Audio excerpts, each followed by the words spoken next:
The Boston Celtics put the Cleveland Cavaliers and LeBron James on the brink of elimination after winning Game 5 in Boston to take a 3-2 series lead in the Eastern Conference Finals. So, does this mean that the Cavs are pretty much done and Boston is going to win this series? What is going on, y'all? 5 Sports Talk back at it with another video talking, of course, some NBA, talking NBA playoffs, of course. And let's talk about it, folks. Let's talk about this Game 5 between the Celtics and the Cavs. And in what I'm trying to figure out, can somebody win on the damn road, please? Okay, because Boston is now 10-0. Count it up. Yes, that's right, 10-0 at home this season. And, of course, they pick up the win over the Cavs in Game 5, 96-83. Now, before I even get into the numbers and talk about what went right and wrong for the Cleveland Cavaliers, a lot went wrong for them more than right, of course. I just want to say that I can't remember the last time I saw a team that basically looks like two different teams at home and on the road. And that's the Celtics, right? The Celtics, I saw them get destroyed by the Bucks in that first round series twice on the road. They get destroyed, of course, by the Cavaliers in Games 3 and pretty much in Game 4 as well. I know it was a lot closer, but still, it started off as a blowout. And even in games against Philly, you know, the one road win that they do have was a very lucky overtime win over the Sixers. But outside of that, I mean, basically you can sum it up to they have won all their games at home and they've lost all their games on the road, okay? That's basically the Celtics and how they've been this year. So I can't remember the last time a team has been that dependent on home court advantage, but here we are, right? So let's talk about it because up until now, the Celtics have had home court advantage in just about every series, and so it's just working in their favor right now, and if they do advance, they won't have it. But with that being said, let's talk about if they will advance, and let's talk about the Cleveland Cavaliers now and what the hell went wrong with the Cavs. So, of course, we start with none other than LeBron James, who had a very subpar game to his standards. To his standards, okay? Remember that. 26-10-5 is a monster game for a lot of people and a great game for some people as well. But for LeBron James today, too many careless turnovers. He just looked absolutely fatigued. Multiple opportunities to take over this game. Multiple opportunities to make a run. And it just didn't happen today for LeBron. Now, look, I'm not going to put the entire blame on him because, of course, the supporting cast shockingly did not show up again, okay? So, again, now when they're away from home, they can't show up on the road because we had, Tristan Thompson, 1 point, J.R. Smith, 2 points, George Hill, 7 points, Jeff Green, 8 points, Kyle Korver, 7 points, Jordan Clarkson, 8 points. Do I need to keep going? Okay, the only other guy in double figures was Kevin Love, and he had a paltry 14 points and 7 rebounds, folks, okay? And most of that came in the first quarter when he started off hot.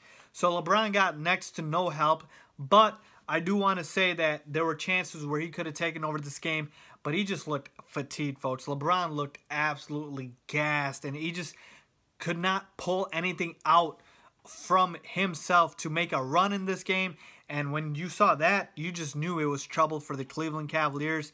And here we are with them on the brink of elimination at 3-2. Now, the series does head back to Cleveland, and I fully expect them to win in Cleveland, which means I expect this series to go 7 games, and the 7th game is, of course, in Boston. Now, let's talk about the fact that I had the Cavs winning this series in 6 games. Obviously, that's not going to come true because the Cavaliers cannot win the series unless they win Game 7.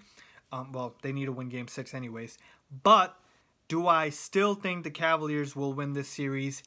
Yes, I do. I'm hanging on by a thread, folks, but I am hanging on. Look, I'm going to say this. I know I said it was very tough to pick against Boston at home, but here's my reasoning. You took a look at today. I mean, Jason Tatum, okay? Let's just talk about him real quick because he absolutely had a career game. 24 points, 7 rebounds, 4 assists, 4 steals, 2 blocks. Just did absolutely everything on the stat sheet and on the floor. And the thing I love about Jason Tatum, man, is everything looks effortless for him. He's so smooth with the ball. Everything just flows. He's never in a rush. Even when you see him and opportunities where he might have to do things that are rushed, and still doesn't feel rushed for him. So for a rookie, man, he is absolutely poised. I haven't seen a rookie this poised in a while. He reminds me of a prime Joe Johnson type. I know I'm not saying he's as good as a prime Joe Johnson, but that same type of, ability to make everything look smooth, never being in a rush. Everything looks fluid. Jason Tatum, I see some of that in him, and absolutely was the reason Celtics won today. Al Horford had a decent game, 15 and 12. Of course, you saw Brad Stevens start Aaron Baines, which meant that he was trying to get Horford matched up with Kevin Love. And lo and behold, that is why he had a good game, because Tristan Thompson was matched up with him the 2 games in Cleveland, and he basically negated Al Horford. So we had a little bit of chess going on there. I thought Tyronn Lue should have countered. He did not. Larry Nance was giving them some good minutes, and he just did not play him. Kyle Korver should have gotten way more minutes. I don't know why J.R. Smith was out there for as long as he was, but I thought Tyronn Lue blew some of those opportunities.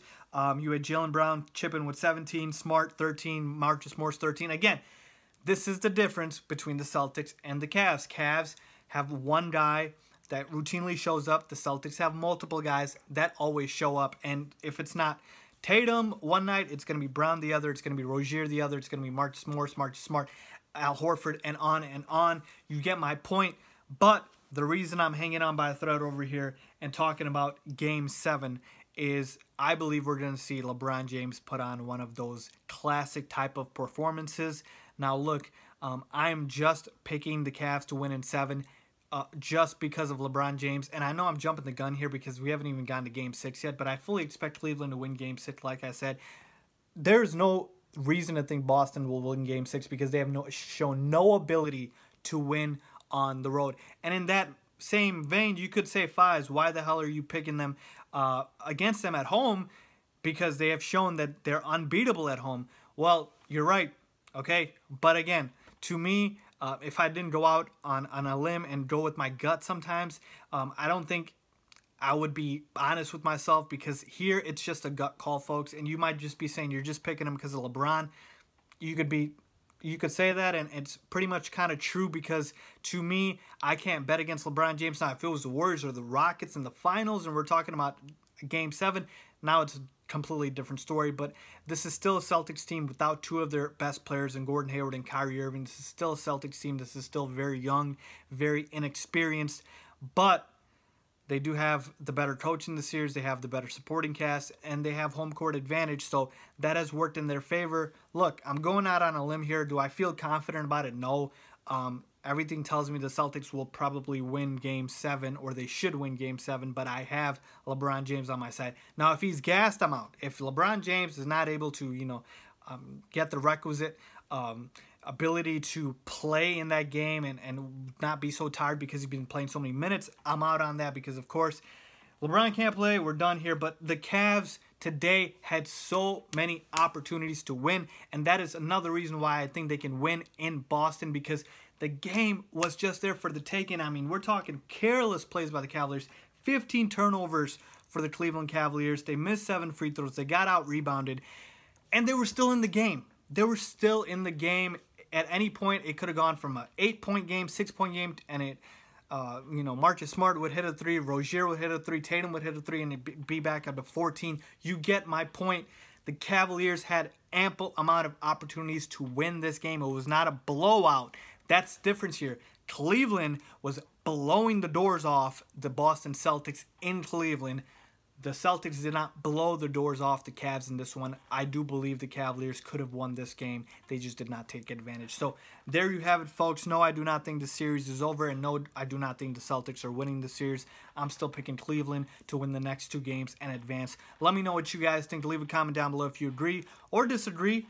Make sure to go ahead and give this video a big thumbs up if you guys like my comments and if you guys like my analysis. And as always, thank you for watching.